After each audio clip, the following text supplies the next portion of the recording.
Hello, good morning, everybody.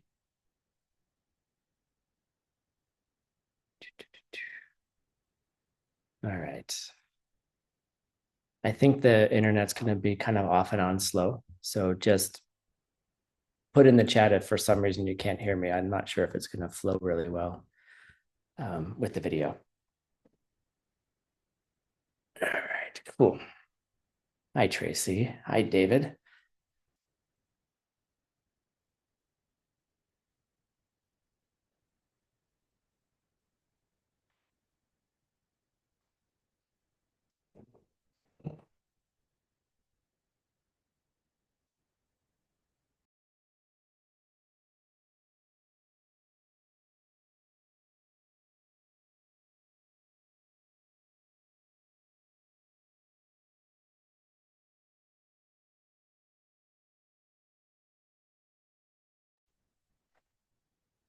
All right, good morning again.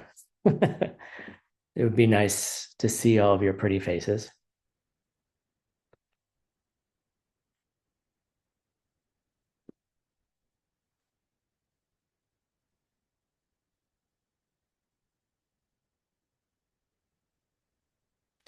All right. So we were in the middle of a long discussion last time when we went off on a little I went off on a little tangent about how to plant, how to use mental images to plant seeds for the things that you want.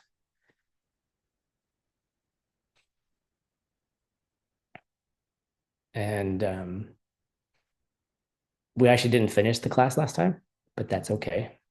So um but I think the thing for us to remember is that each of the steps that we're going through, each of the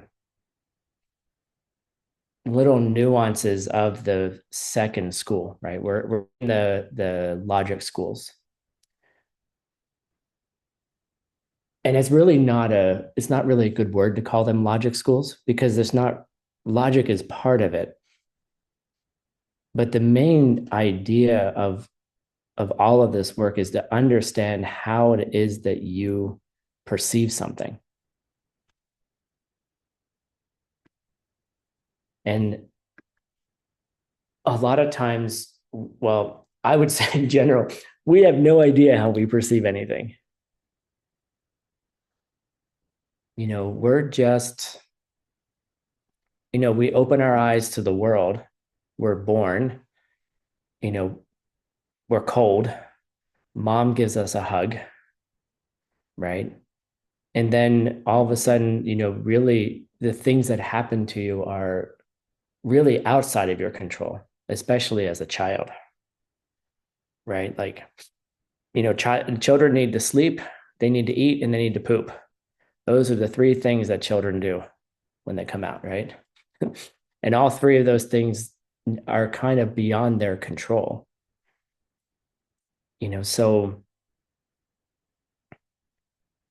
they look up, right? Imagine that first time that you looked up, like you opened your eyes and you looked up and you're connecting with a being, you're connecting with somebody else who looks like they're outside of you.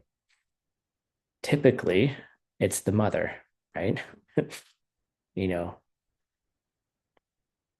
Wrap up the baby, hand the baby to the mother, and then the baby looks up, right? And then the mother looks down and it looks like to the baby that mom is outside.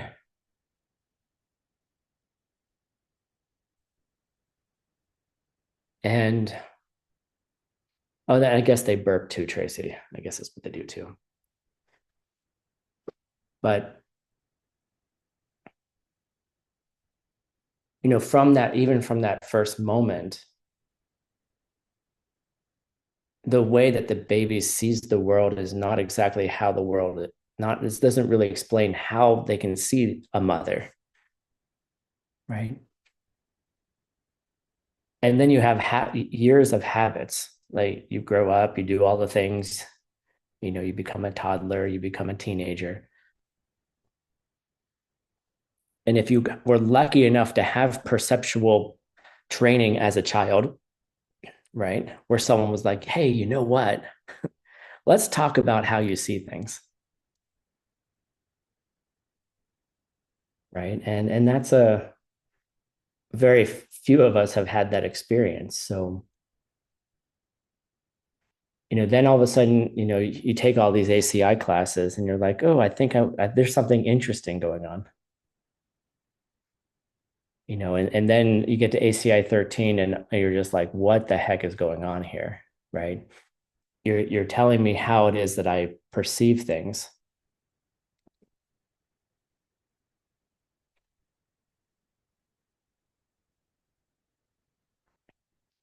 But it kind of seems, as much of the logic that I can give you, it doesn't look that way. It doesn't look that way at all, right? It doesn't look like when you look out the window or you look out at, the people who greet you and say hello. Like your first thought isn't like, oh, that's coming from me. I wish it were, right? But each of these steps helps us unravel that mystery for us. Like, what is this thing? Like, if you believe in the pen, I mean, what I mean is if the logic, it's not a belief, right? If the logic has told you kind of indubtably, indubitably, is that a word? Without any doubt, that object could be a pen or it could be a chew toy, depending on who's looking, right? Then you have to think about that for everything that you see, including the people you like, the people you're excited to see, and even the people you don't like, right? I don't like that person. I don't like what they've done to me. I like that person. I like what they do to me, right? And so the story goes, and then we just get stuck in it. But why do we spend all this time in the second school? In the second school's understanding of perception, in the second school's understanding of emptiness, if it's not the highest, if it's not the highest presentation, right? And the main point is that if you understand all of these tools, they can help trigger that highest perception, right? That chuchok perception, that perception where you finally see a seed opening up in your mind as it's opening up.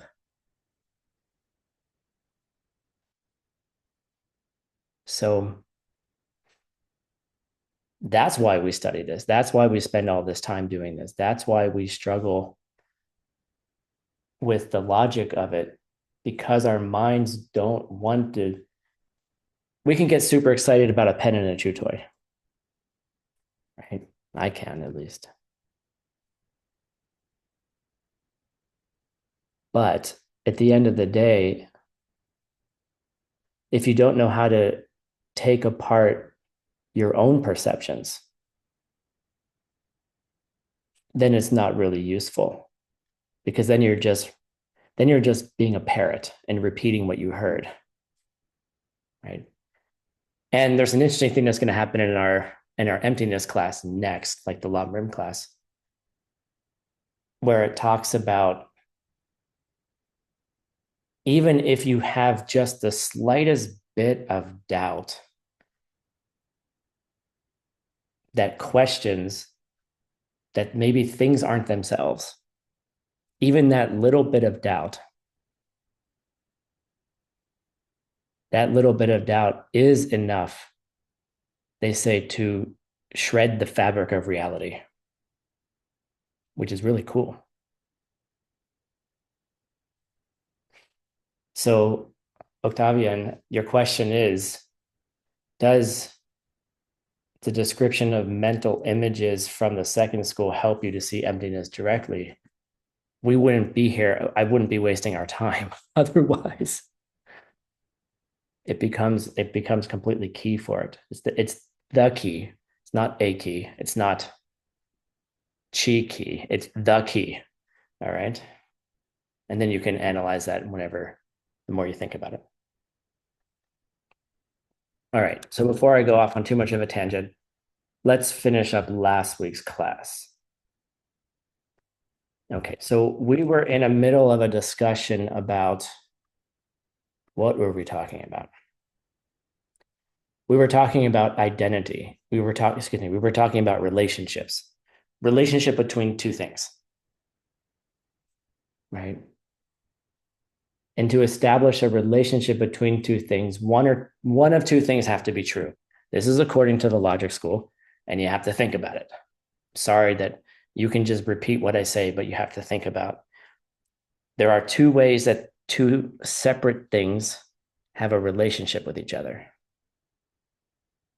Either they have a relationship of identity, meaning to be one is to be the other, or they have a relationship of cause and effect. One becomes the cause, or excuse me, one thing is the cause and the other thing is the result. Two separate things. Now, I don't want you all to be like, get on Nagarjuna on us right now and be like, well, Tim, they never touch each other. And if they touched each other, they would have to be the same thing. And if they don't touch each other, they can't have a relationship because a cause can't create a result unless it touches the result. Sorry, trans.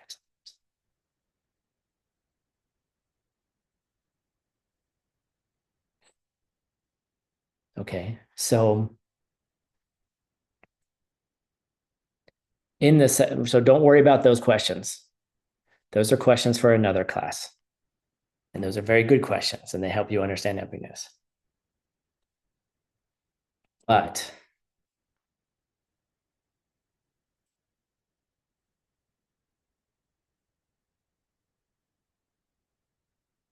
if you can think about, well, what is it that creates a relationship between two things? One is where one is to be one is to automatically be the other thing, or it's cause and effect. Your job in meditation is to figure out, is there anything else that could be in a relationship? How else could you describe a relationship? Don't believe anything I say. I want you to go meditate on it. I want you to say, all right, Tim said to establish a relationship between two things. Either it's a relationship of identity or it's a relationship of cause and effect. And my question is, are those the only two options?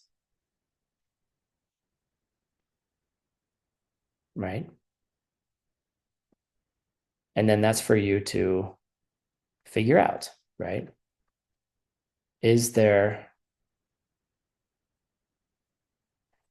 well, David, does a negation have anything to do with a relationship between two objects? So that's a good question. David asked a question. What if you negate the two things? Well, I don't know. If you have two objects, let's say a car and then a Tesla, right? Two things. Is a Tesla a car? This is where you say yes or no. Is a Tesla a car?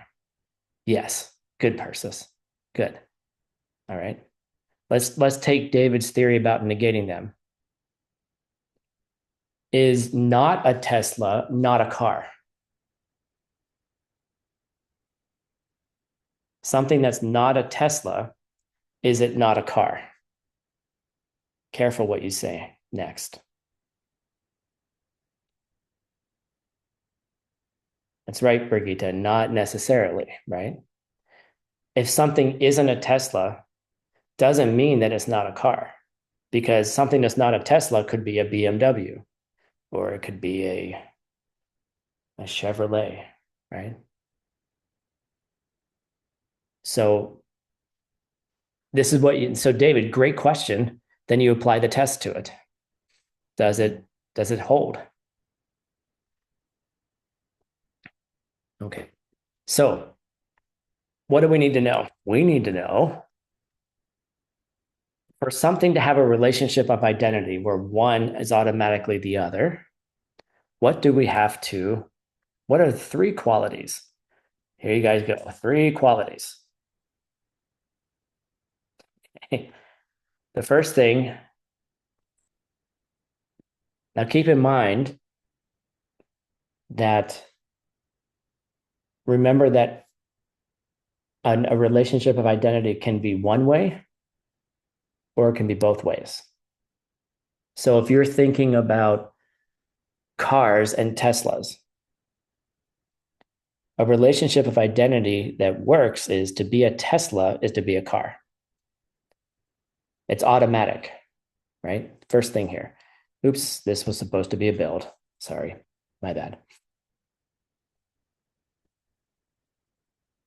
But is it a two-way relationship? So if it is a car, is it a Tesla?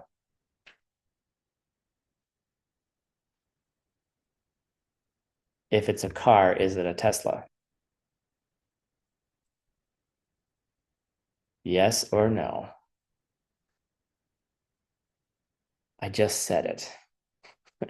If it's a what, right, maybe. I like that answer, maybe. Not necessarily, right? So it doesn't have a two-way relationship, just a one-way relationship, right? So you have to think what order it's in, but it's to be one is automatically to be the other. Okay. So it's automatic. The second quality of the share relationship is the two things must be separate. Tare for you Tibetanists out there. Ta de. All right, just in case you want to know how it's spelled, it's in the chat.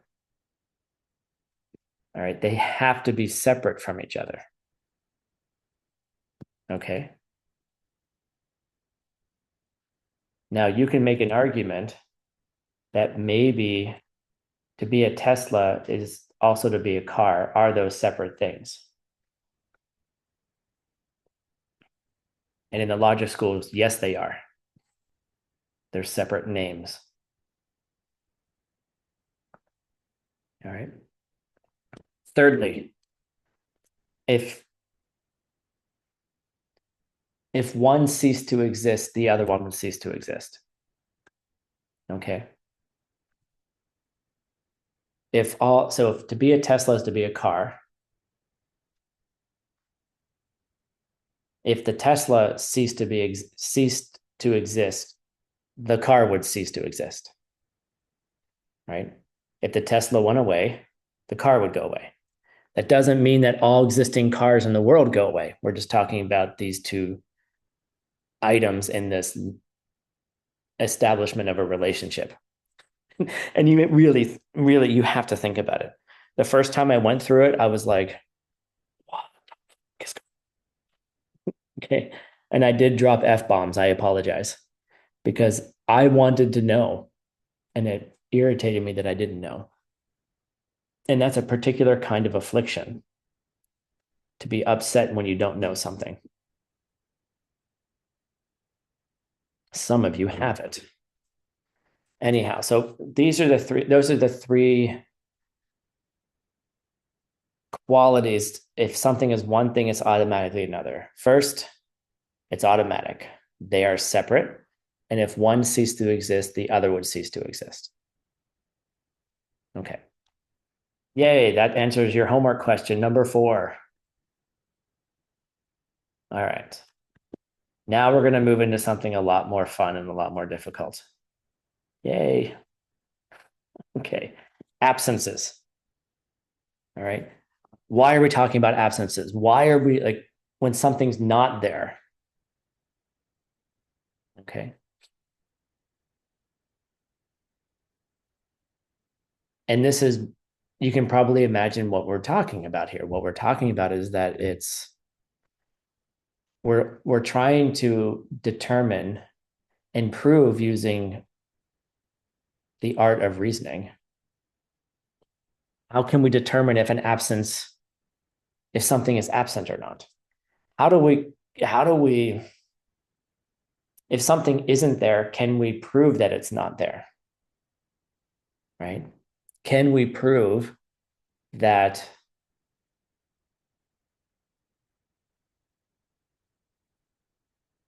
emptiness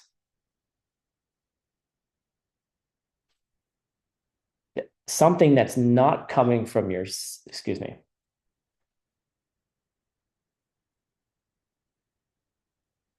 the tendency to think that things are themselves and that they're not coming from your seeds. The absence of that tendency or that mental attitude is emptiness. The absence of something not coming from you, right? So how do we prove that? Like, how do you prove if how do you prove that something's not there?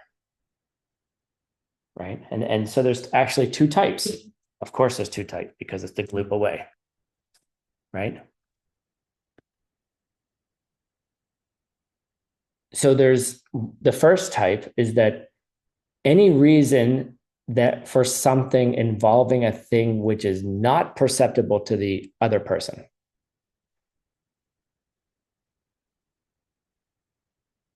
Okay.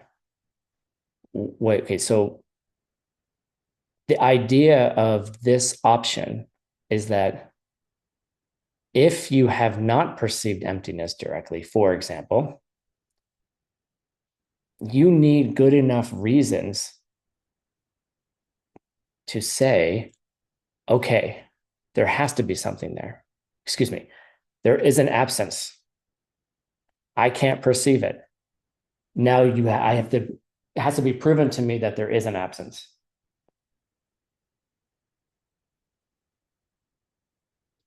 Right? For example, the pen and the chew toy, right? Until somebody told you about it, you maybe had a feeling about it. You may have thought about, you may have had a sense, but until someone taught it to you and gave you reasons, it may have just been imperceptible to you. And then comes along an aria, for example, comes, Kachik. Here comes someone who might have had a perception of something, had a perception of a particular absence, and they're like, yo, I gotta tell you about this thing that's not there. Right? I'm gonna tell you about something that's not there. Most people will be like, you were bananas. Don't talk to me about what's not there. Talk to me about what is there. Oh, and then the R is like, oh, I get it. You want to talk about things that are there. Okay. Well, since there isn't anything there, let me talk to you about something that would be there if things came from themselves. Right? And then they go off describing something that doesn't exist as though it were to exist, as though it did exist. Okay. And then they prove to you that why it can't exist because it wasn't there to begin with. You have to deny the thing that's not there, but then you have to establish the thing you're going to deny first. See half of your faces. You're like, what? Maria's like, I'm going to go lay down again and go to bed. Yeah. So, what's the point of that? Let me get my notes up to make sure I don't mess up.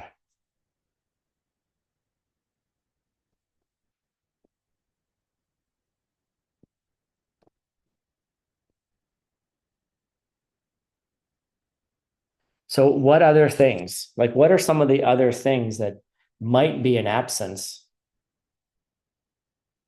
that you just can't see? Something that's not perceptible, right?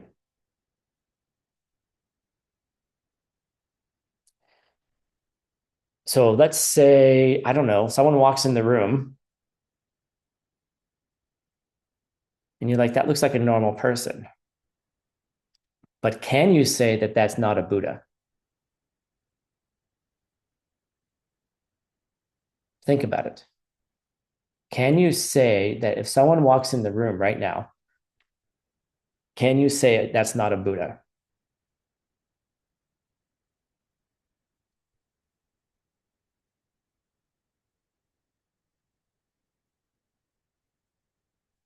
all of your perceptions, because they're valid, right? Because your valid perceptions are telling you that it's a person, a human being walking through the door. Did you ever hear about the pen and the chew toy? Maybe your seeds suck so much that you only see a human and you can't see a Buddha. Just like a dog sees a chew toy when you're seeing a pen. And then you judge the dog and you're like, oh, that dog is stupid. You know, right? That dog's not smart enough to know it's a pen. Right. And so this is key, right? The more you think about this, the more you're going to realize that you don't know anything about anybody.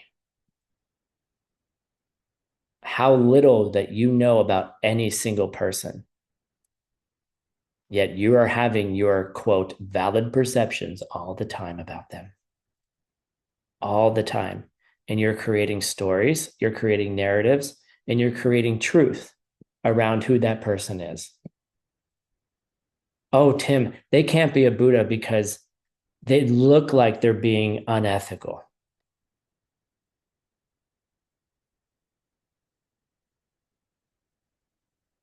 Okay. That's not necessarily the case.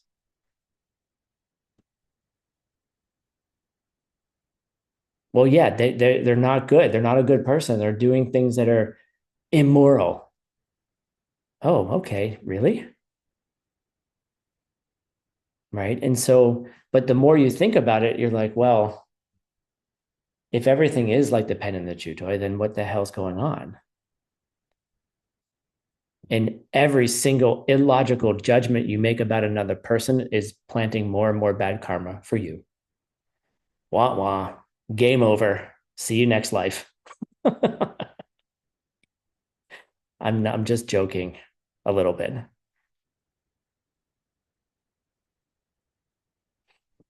Right. And then you treat people poorly based on your poor perceptions of them.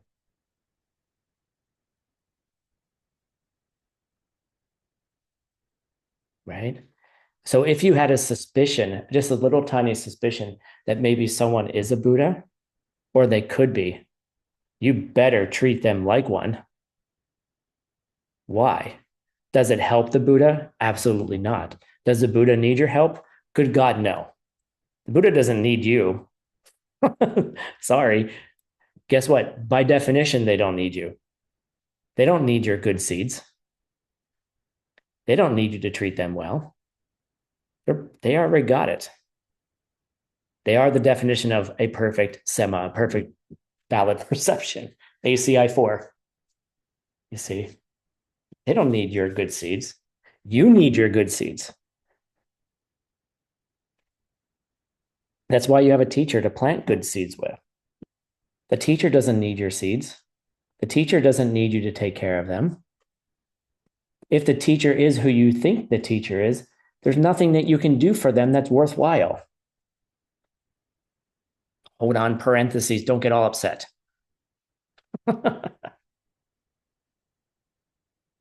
Of course, there's something you can do for the teacher that's worthwhile, but it's worthwhile for you. The garden, the teacher is the garden for you to plant your good seeds. That's all. And a good teacher recognizes that.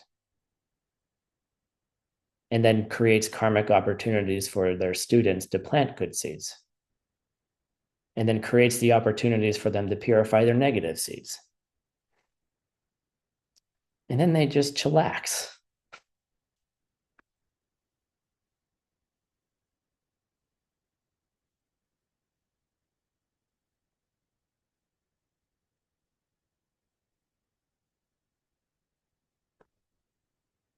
Now, there's some questions in the chat here that I didn't say just because someone is appearing as immoral that they're not doing immoral things.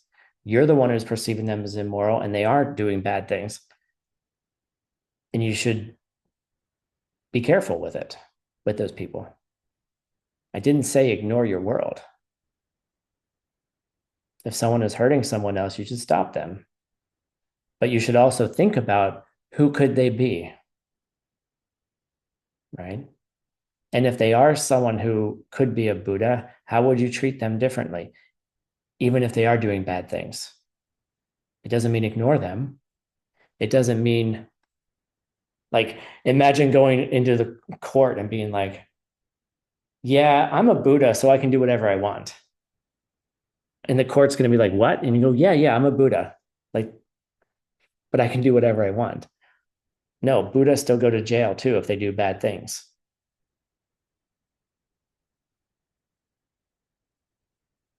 But you have to think about it, right? You have to think about your own perceptions. Your own perceptions are seeing things, your own perceptions are coloring things, right? And there are bad people in the world and they are doing bad things, and they also could be Buddhas and they could also still be doing bad things. That doesn't mean we tolerate bad things, but we need to be very careful about how we treat people who do apparent bad things. We need to treat them. What if you treated them like your mother who has gone a little bananas because she's old and she runs at you with a knife thinking you're breaking into her house? Right? Would you, what would you do to if your mom did that to you, what would you do? How would you treat her? First of all, you wouldn't let her stab you, but you also wouldn't hurt her either. Maybe you would restrain her a little bit, you know, et cetera, right? You wouldn't, but you certainly wouldn't hurt her, right? She's having a perception of you being a robber, not her daughter or son,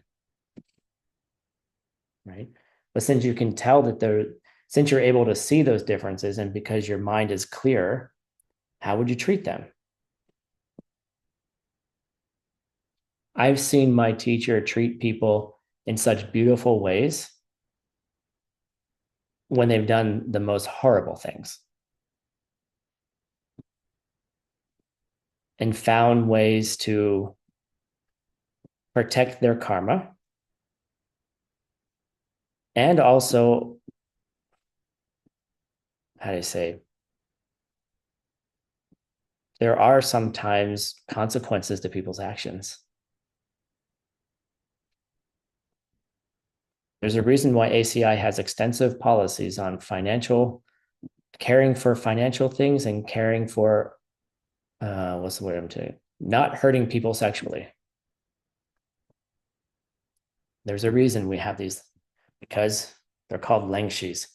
People do things and then you have to create policies around them, right? It doesn't mean that we tolerate bad behavior, but there's a way to treat people who are bad, right? And the last thing you do is yell at them. Okay. So really the main point here is you don't know who anybody is. So start acting like it. All right. The second kind of absence is something that is perceptible to another person.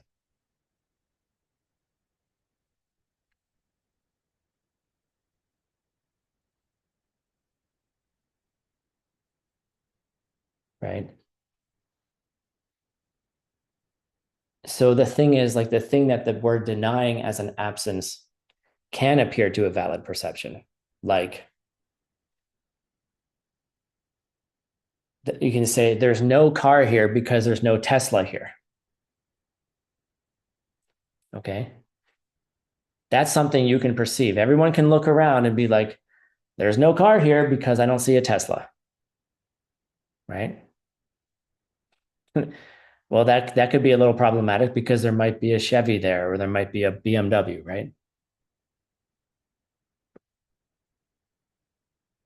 But if I'm looking around and I don't see a car and I'm like, yo, Maria, do you see a car?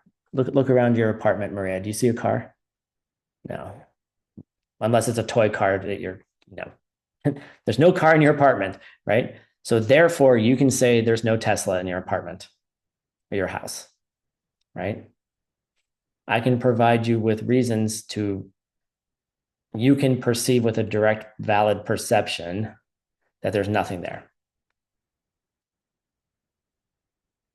And then the whole thing, why do we have these two things? All right, $100. Why do we have these two types of absences? First, an absence that's imperceptible to the other person, and then an absence that is perceptible to another person.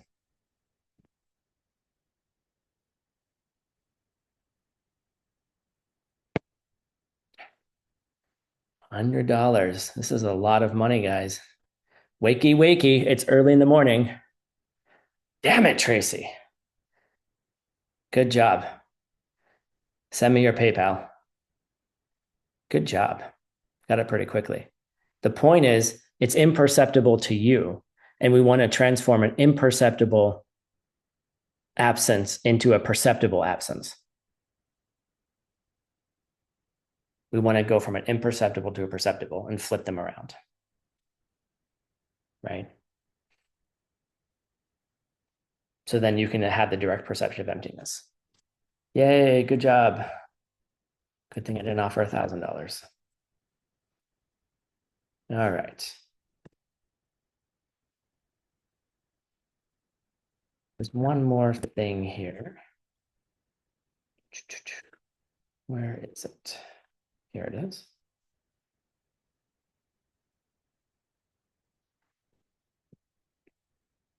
And just to give you the answer to the last homework question, like what is, I don't actually agree with this answer.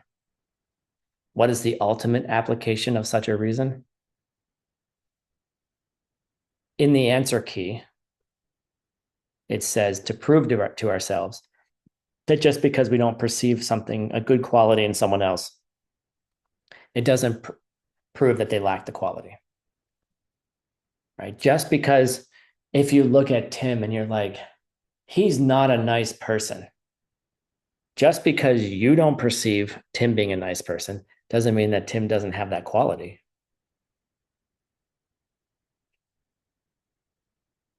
Okay. And that's why you need to check in. By the way, that's the correct answer to the question. I question the word ultimate application. I would say it's, and maybe you need to think about why it's the ultimate application. But just because you don't see something doesn't mean it's not there, which is really the translation of just because you can't perceive emptiness directly doesn't mean there's no emptiness there.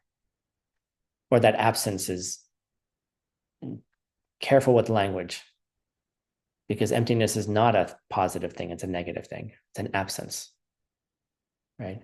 Just because you don't perceive things as not themselves doesn't mean that things are themselves. How about that? That should be a t-shirt. Yay, Tracy, don't forget to send me your PayPal. All right.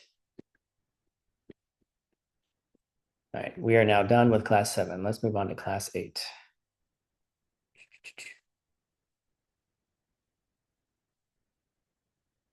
All right, so class 8 is now about definitions. And when we're talking about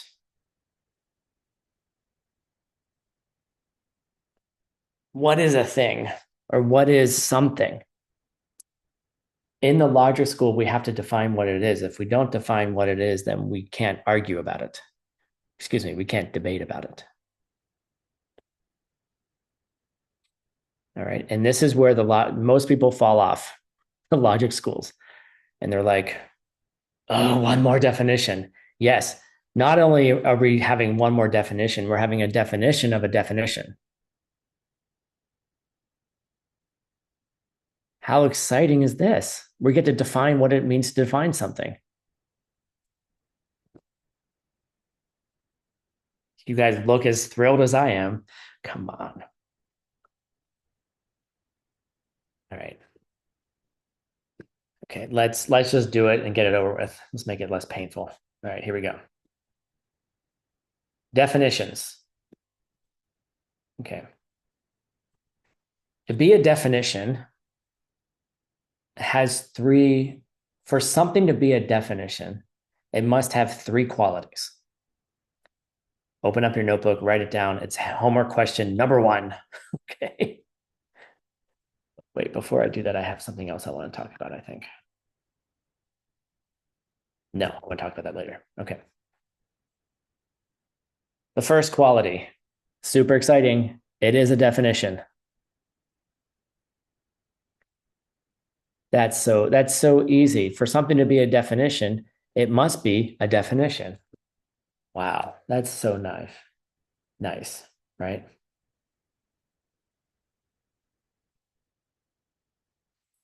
This is so you can define properly what you're debating. What object are we talking about? Okay.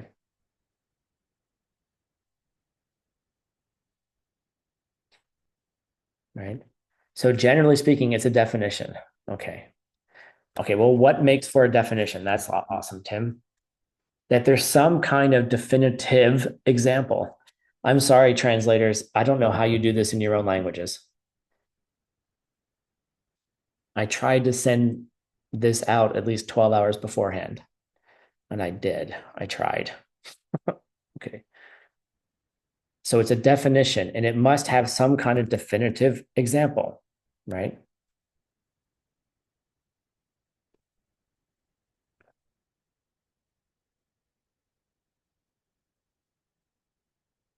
Right. And it can't, so like, for example, if we're defining fire, let's define fire. What's the classical definition of fire? Something that's hot and burning. The definition of water, something that's wet and flowing. Okay. Something that's hot and burning. Is there something that's hot and burning that's not fire?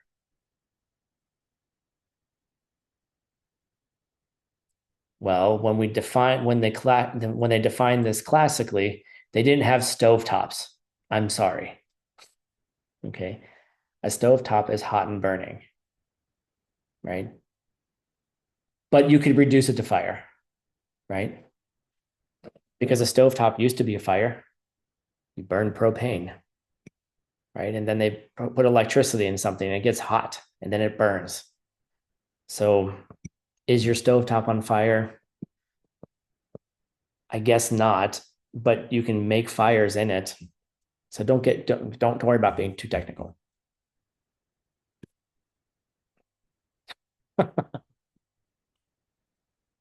Oh, Z, nice one. Anyone who cares, she put the brand name of a cream that when you put it on your sore muscles, it's hot and burning. Every time I go to Asia, people give me all these little patches that I'm supposed to put on my body. Janet's laughing. Right? It's like, here, this will make you feel better. And they put it on and you're like, oh, fuck, that's hot. Right. And somehow, I think because it's so hot and burning, that's why you feel better. It's not that you are better. It's just that you have another sensation that's more strong than the sensation you're having before. I don't know. I'm skeptical, but I actually enjoy it. So, but the point is that fire is hot and burning. So it has to define a thing. We have to know what we're talking about when we're talking about fire, right? It's a one-way relationship. There you go. Fire is hot and burning, but not all things that are hot and burning are fire.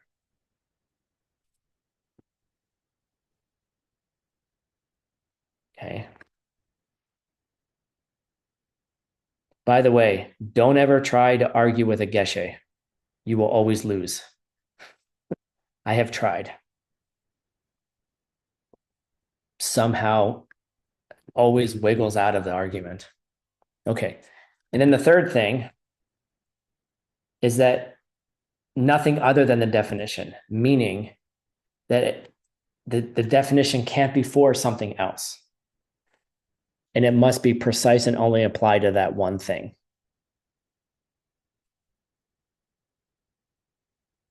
All right.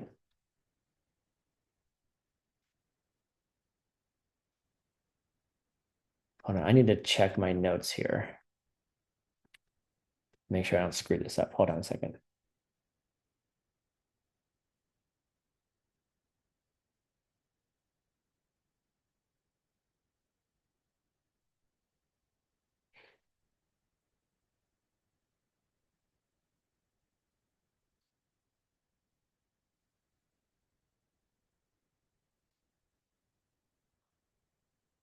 Okay, all right. So this is an important point, but don't get hung up on it too much. But I would put it in your back pocket and meditate on it later. So when we're talking about good definitions, a good definition has what? Something that's defined. It's a definition, right? Something that's defined. It applies to the particular thing you're defining, and it doesn't apply to the other thing you're not defining, right? It can't apply to something else, right? And that's where I may have just walked myself into a hole by saying that, by saying that it's a one-way relationship to define fire as hot and burning, because something that's hot and burning could also be not a fire, but a stovetop. So I may have walked myself into a hole there, but you can debate me later on the debate ground. Okay. But what he's saying, what's being said, what he's saying, what the logic schools are saying is that a good definition has material existence. What does that mean? What is material existence? It means that the thing that you're perceiving, and stay in the logic schools, do not go to Majjhimika. Do not go to mind only. Stay here with me. Something that's has material existence is you can perceive it first without putting them together with all the various parts and then conceptualizing it. Okay. In the logic schools, something that has material existence, like fire, it's not like you have to take the parts of fire and then conceptualize it and put it together as a whole to make it fire. It's just fire to begin with. Okay.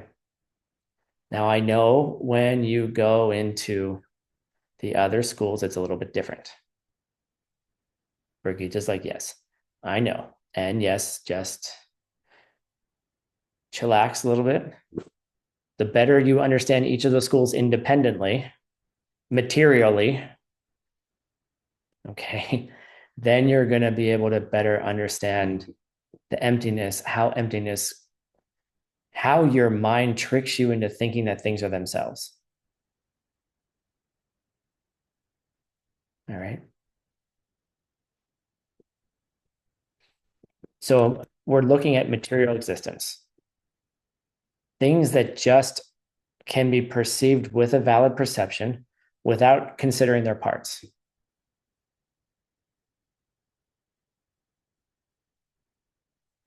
It doesn't depend on perceiving separate parts and then creating conceptualization.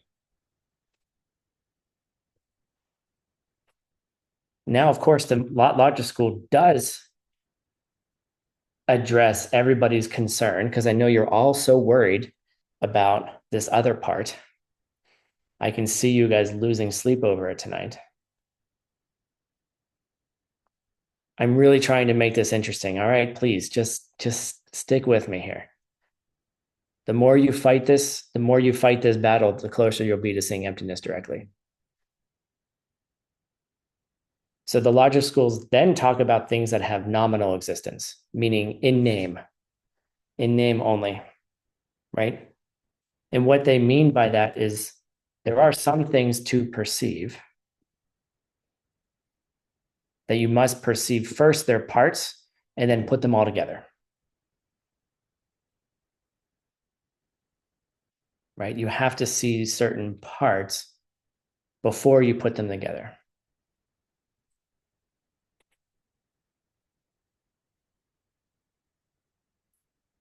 And so that distinction, as I was been saying, is very important in the mind only in the Madhyamika school, in the lower and upper middle way, that you have to look at parts to get to the whole. But the logic school says, no, no, no, we're not going to worry about that. We're just going to worry about material things, things that you perceive immediately as fire, as water pitcher. Okay. You don't have to look at the parts. Okay. Does the logic school deny that things have parts? No. But now you can meditate on why. All right. That was exciting.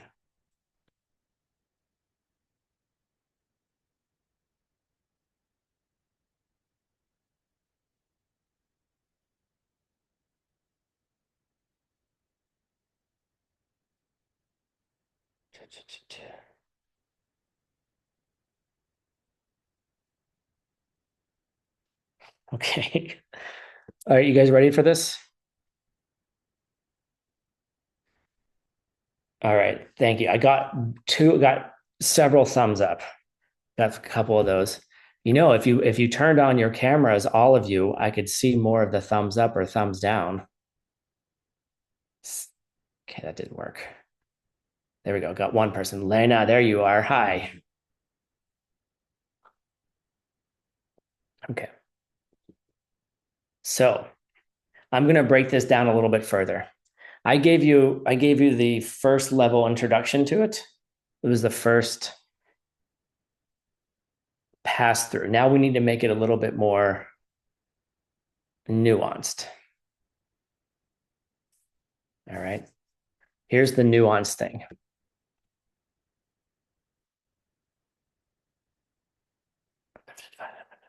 Okay.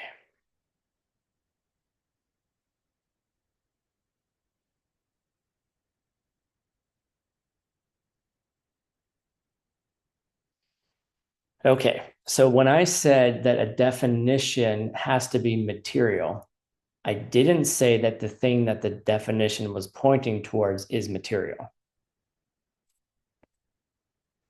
I'll say it again. Slow it down. When we were talking about something that is a definition, the the definition itself is a material cause, has material existence, right? Hot and burning. Okay. But I didn't say that the thing that hot and burning is a material thing. It can still be conceptual.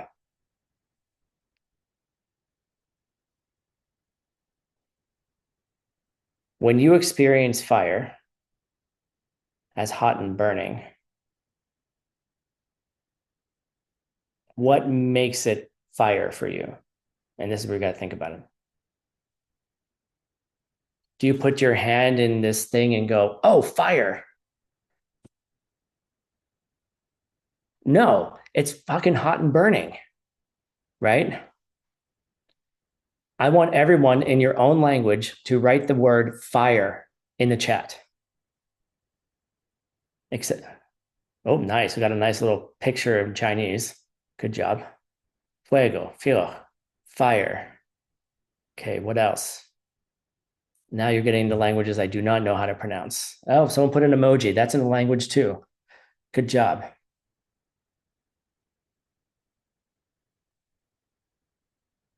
All right. We got some Russian. We got some Ukrainian. We have some Catalan. We got Spanish. What else do we have? Oh, I think that's Indonesian. There's some Vietnamese. Okay, see? Whatever word you use for fire is not fire.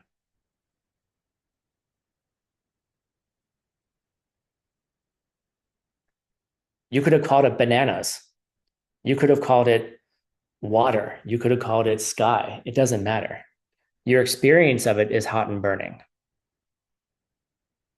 So as a material existence, the definition is You're not looking at its parts. It just is a direct perception. Now you could, and then the word fire can be conceptual. Oh, we got some Serbian too. Nice. All right.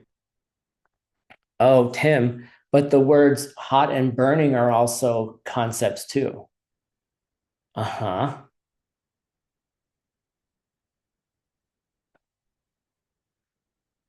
Meditate on, please. Chi, Chedrak. One's a Chedrak, the Chedrak becomes a Chi. Chi, fire. Chedrak, hot and burning. Hot and burning could be a Chi. And the Chedrak of hot and burning is, I don't know, hot and burning. And then the experience of your hand hot and burning.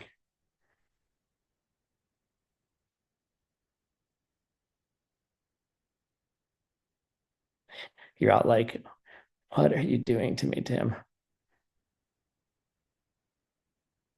Mike, make sure your cat comes to all the classes. I have this feeling that like all these cats are going to be like, when we're old, are going to be like our like students.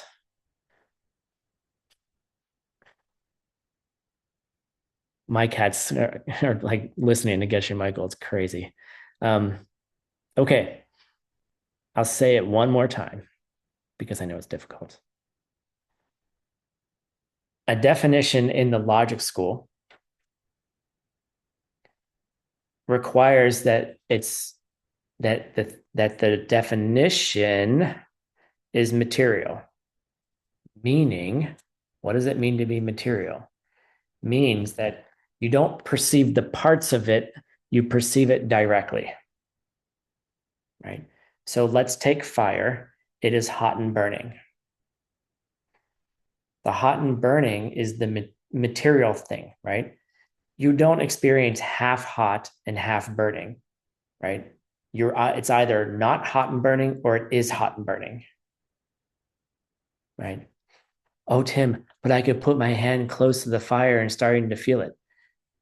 Yeah, your sensation of hot and burning increases, right?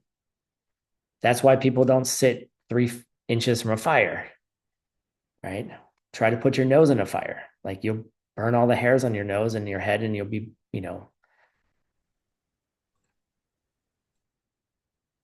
the perception of hot and burning is not a part. It's hot and burning.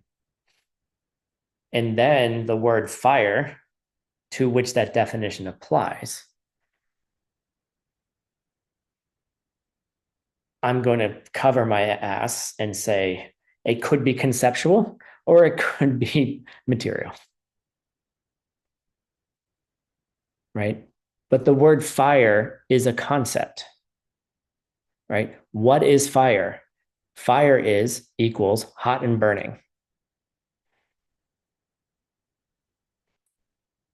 right? Fire as a chi, the Chedrak of fire is hot and burning. The quality fire, what's characteristic of fire? Fire, hot and burning.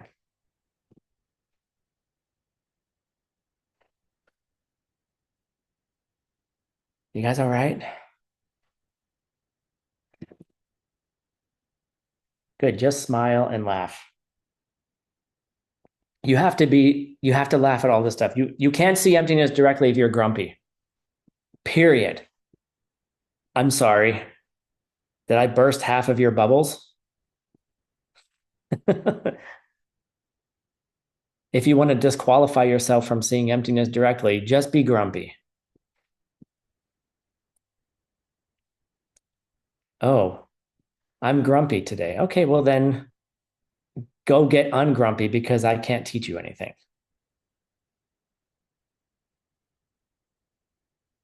Does that mean I'm not going to teach you if you're grumpy? No, that's not what I said. All right. But what I'm saying is that the more you enjoy things, the more you have fun with it and don't take it so seriously. While you're taking it seriously because it's the only thing that's going to seriously help you, you know, but you have to enjoy it. And if you're not enjoying it, then you're just closing off your channels and the prana doesn't flow, and you might as well just be sitting at the bar down there and having a whiskey and on the rocks. Right.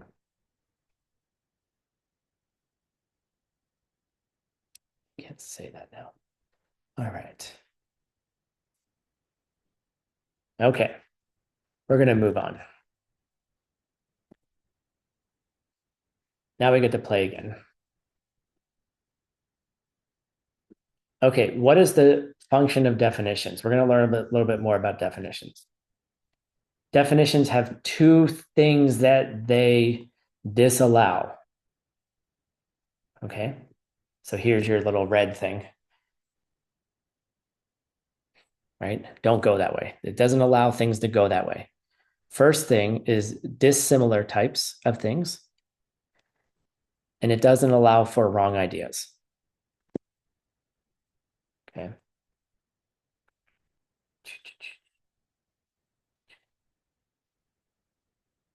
Mm-hmm. So what does this mean? We're going to show an example. So definitions, they disallow similar types of things, and they disallow wrong ideas. So let's give an example so you can understand what the heck we're talking about here. All right, so write this down, screenshot it, Anastasia, because she's helping you all out and putting it in the chat. You know what we really need? I need some volunteers, and I'm going to give you guys some opportunity for some good karma right now. You know what we need help with? Everything. Specifically, what do we need help with? It would be really cool if we could get transcripts of all of our classes, old and new, especially Geshe Michael classes. And the wonderful thing about AI now is that we can get pretty good transcripts formatted really well, and then you just have to listen to make sure that they're correct. Do not trust anything AI ever gives you. Let me repeat that to you all. Do not trust anything that AI ever gives you. Number 3, do not trust anything AI gives you. It doesn't know whether it's right or wrong yet. Okay. But it can be very helpful. All right. We need people. You want to get some good karma? We need transcripts. We need transcripts. Like the transcripts of the original 18 ACI courses are a disaster. No offense to the person who did them before. The Tibetan in them is awful. But it was helpful at the time. Someone just wrote down what they heard, right? And it's very, very helpful, right?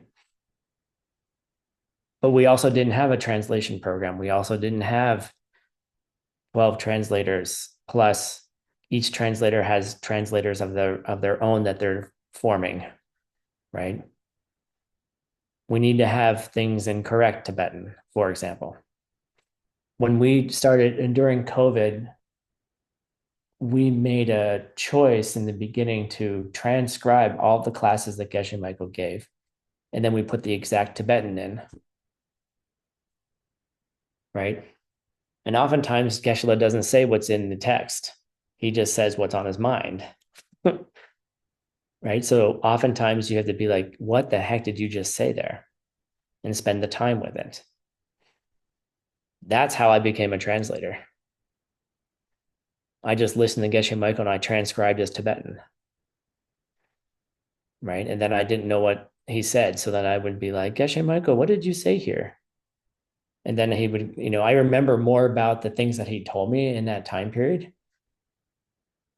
Some weird karma goes off, right? But we need this. If you need a good karmic plan, if you want to serve ACI, if you want to get some good old excellent seeds, we need transcripts, and we need lots of them because we're building a Geshe Michael AI. And we want to have the correct transcripts, and we want the correct language in them. You see? And then we want to train it. Right? But it's also really nice to have every single class searchable, in the ALL database. I throw all the classes I do have and I find really cool things that were said like 12 years ago. Right. And by the way, things Geshe Michael said 12 years ago and 30 years ago and 40 years ago are exactly the things he says today. Emptiness doesn't change. Emptiness is still an absence. See. Anyway, someone can run that program. Maybe someone in this class could run that program. All right. Coming back.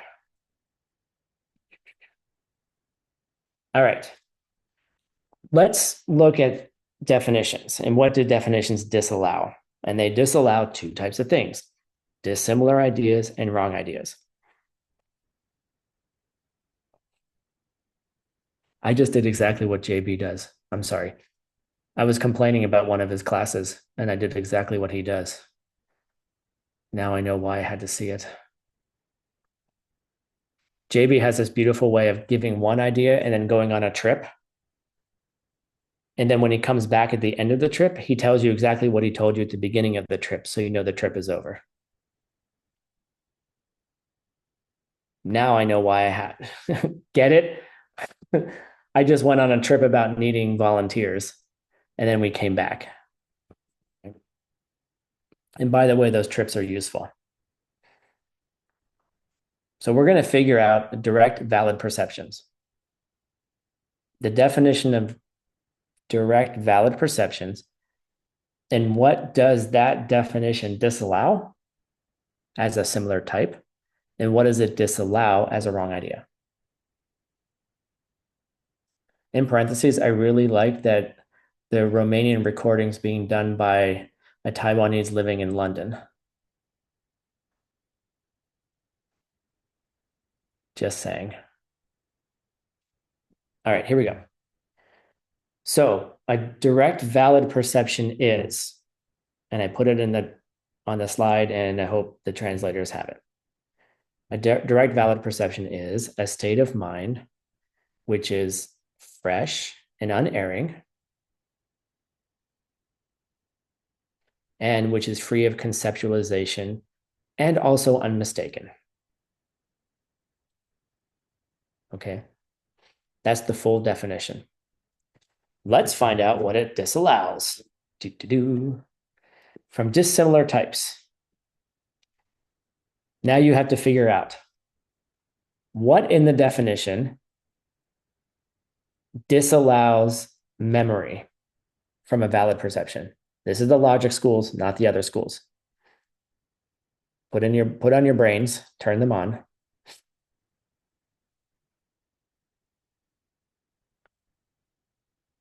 If I told you that a dissimilar type of thing, memory, what in the definition disallows memory? I gotta go to the chat.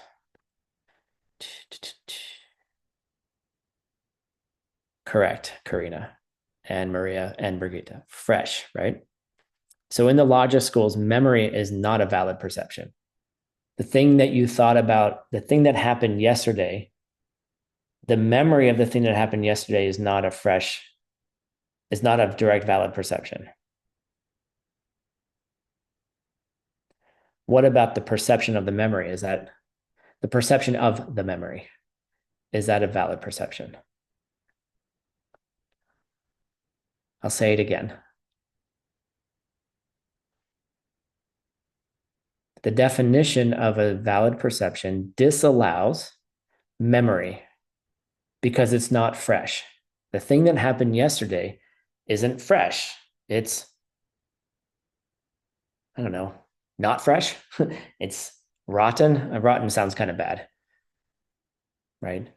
Like you buy a banana today and then tomorrow it's brown, right?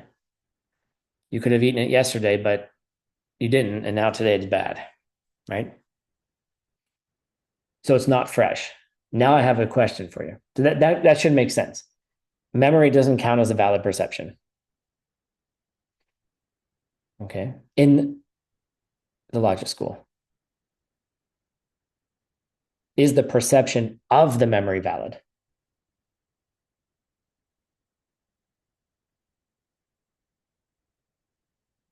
Oh, you guys are working on different languages here. I think you should take that to the debate ground. In the logic schools, is the perception that you're having of yourself having a memory of yesterday, is that valid? Okay, next. Okay.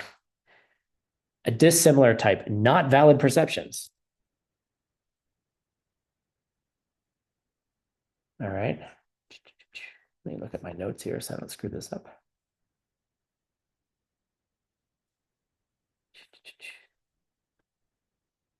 Hold on. Sorry.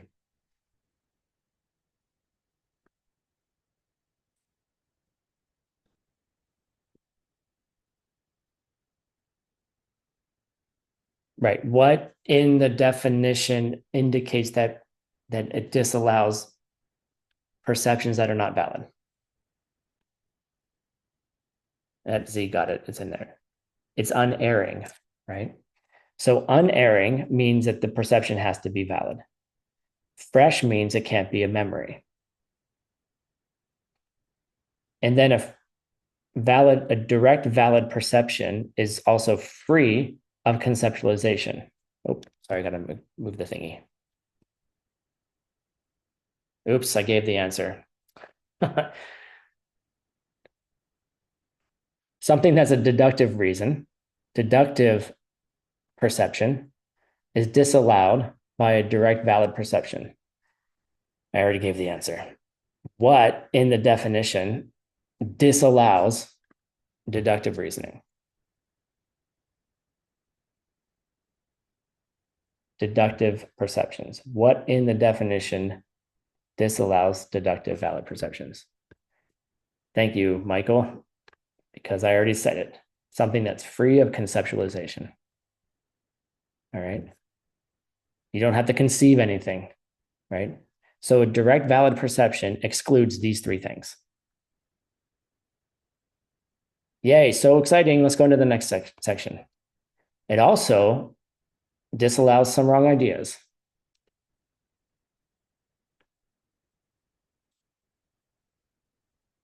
First of all, it disallows the idea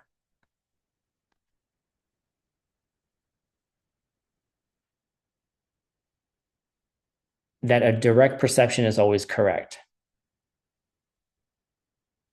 right? When it says here it's unmistaken, it indicates that there could be direct perceptions that are not correct.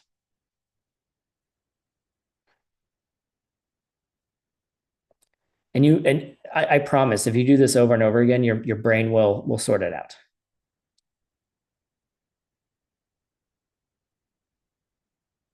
And then lastly, that a conceptualization is a direct perception. Something that's a conceptualization is not a direct perception. So that's why it says free of conceptualization. And so doing all this work to say, look, here's a definition. What does it disallow? What are the things that are not part of the group of things that are being defined?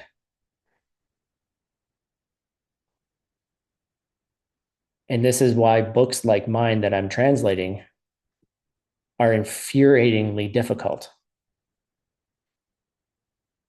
Because it'll give someone comes up and gives a definition that's like 4 lines long. And your job is to figure out the one thing that they're improperly excluding.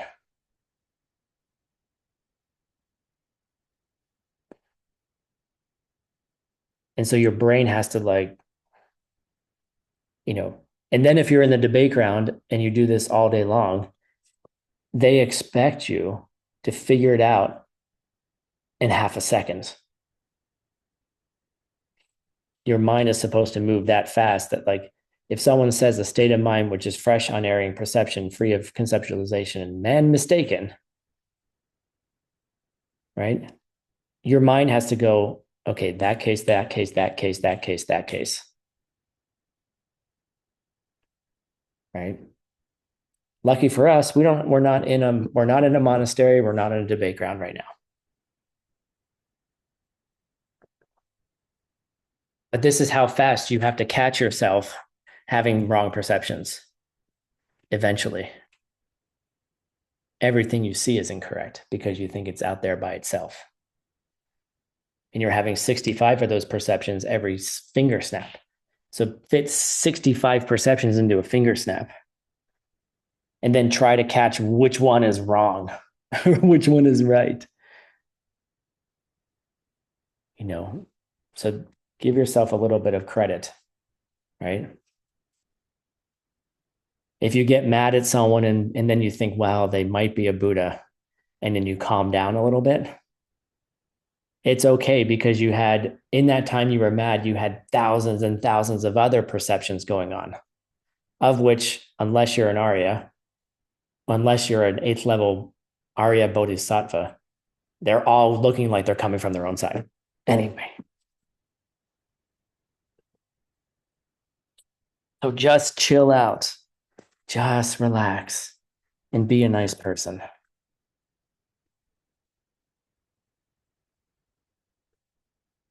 All right.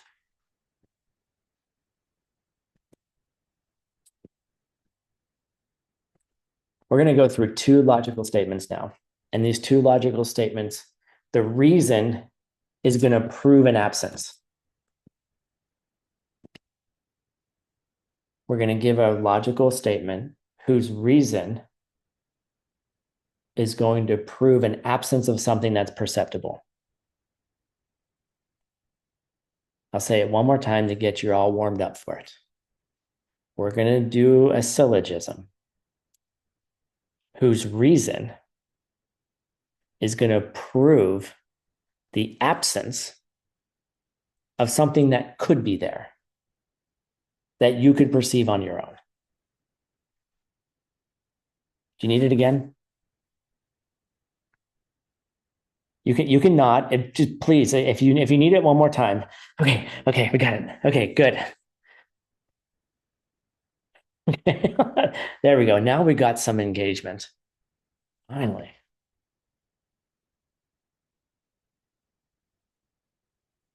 Yeah, Z got it, and then she just her AI copied it down. All right. So we're going to have a logical statement whose reason, which is the third part of the logical statement, is going to prove the absence of something that could be perceptible to you but is not there. Okay. This is going to make sense when we actually do it. Let's just do it. All right. I have a picture for you. All right. Okay, ready? You're looking out over the water. Okay. It's dark. It's cloudy. There's not a lot of sun. Maybe it's nighttime. You know, you ever fly in over the water when it's dark, right? Imagine that. Okay. So consider the surface of a totally dark nighttime ocean. That's the picture you're looking at. Okay. So think about the surface of a dark nighttime ocean in every direction. Does everyone have a picture of that in their mind? If you've never seen an ocean, just think of a lot of water. Okay. All right. There is no smoke there. And here's the reason, because there's no fire.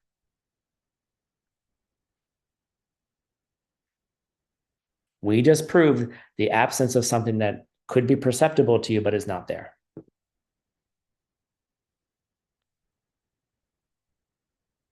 I've got a couple nods. All right, that's good. This is why you should have your camera on, because if you don't understand it and you give me a weird nod, I will understand that you need a different explanation.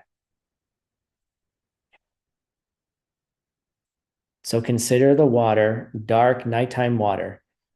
There is no smoke, therefore there's no fire.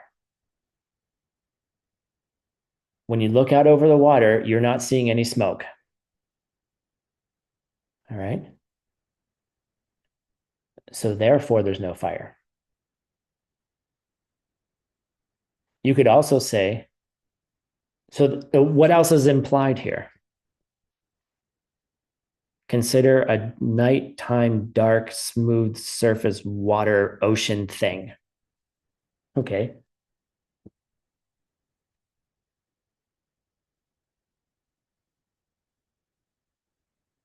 There's no smoke, so there's no fire. What else is excluded here? Oh, Mike. No, no, no, Mike. No, no, no. I said the water is dark. Notice there's still a sky. You can still some light in the sky.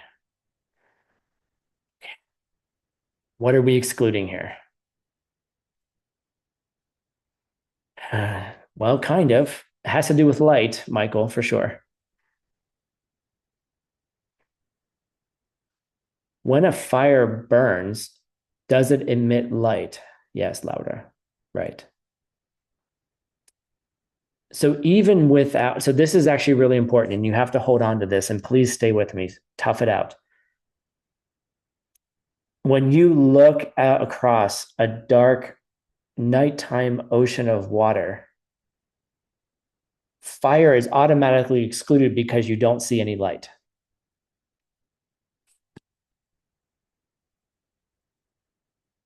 Okay. The absence of fire is already absent. It was absent even before I said something to you. There was no fire there. Oh, I'm going to show. We got some time. Okay. There's no fire there. You see? So you didn't even have to go through the logical proof. You didn't see any light. You already knew there wasn't fire there. Fire was already absent. You already were aware that there was no fire, and you didn't know that you were aware of it. And then how does that apply to emptiness?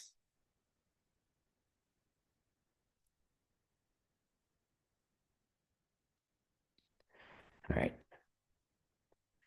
So here it is for you to write it down. Consider the surface of a dark nighttime ocean.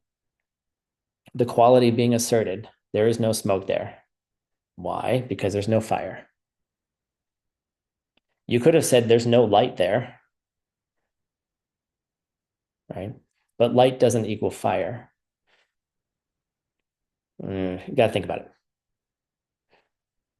All right. Okay. Next one.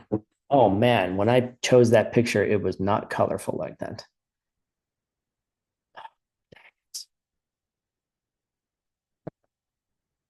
All right. I had my glasses on and I also had night. I had, yeah. Okay. Pretend there's no green in the photo. Well, that sucks. Good job, Tim. Okay. All right. Pretend there's no green there. Here we go. We have one more option here. Consider a bare, rocky mountain. Let's see. Let me make sure I got this right. Right. Okay. There are no juniper trees, which are a type of conifer. Why? Because there's no vegetation there. And that's why my photograph did not work at all. That was an epic fail. So pretend that this photo didn't have any green on it. Okay. And it was just a rock. I was looking for a rock. It's all like a big rock, a mountainous rock. Okay. So forget about the picture.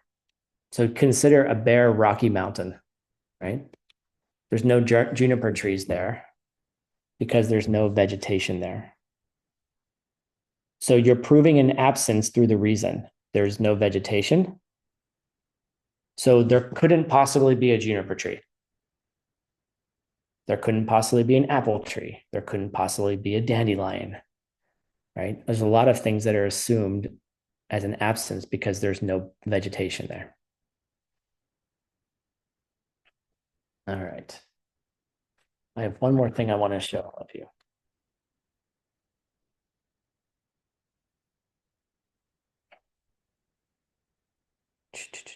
Hold on a second. I got to download this. I have something I want to show you all from last week, which I thought was really cute.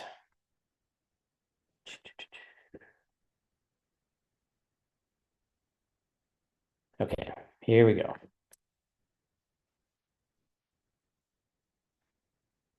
This is from last week's class. Play sound. Here we go. You ready?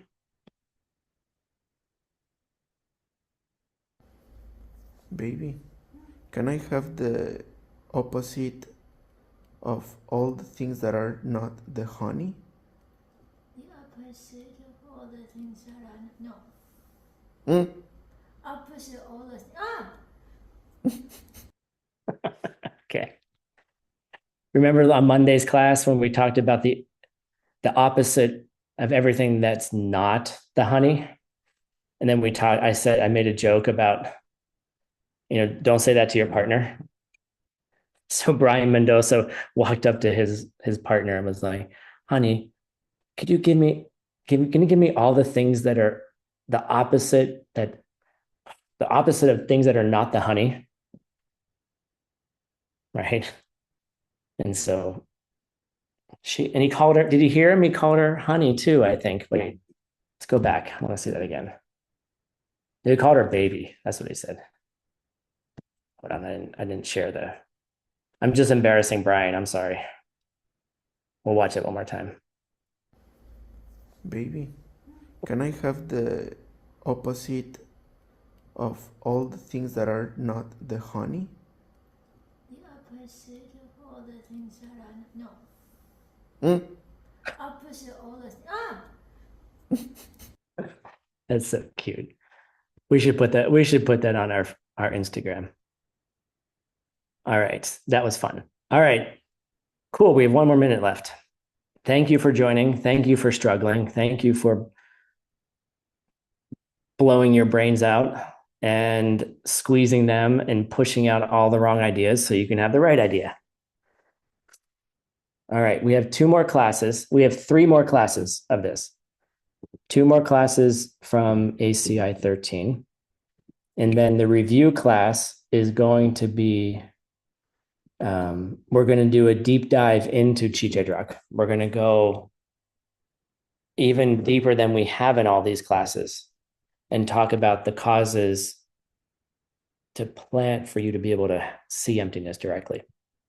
Like all the things that you need to do. And if you don't want to, then, take the day off and go skiing or something. All right. Thank you for joining. Thank you, translators. Thank you, tech team. Thank you, everyone, for making this possible.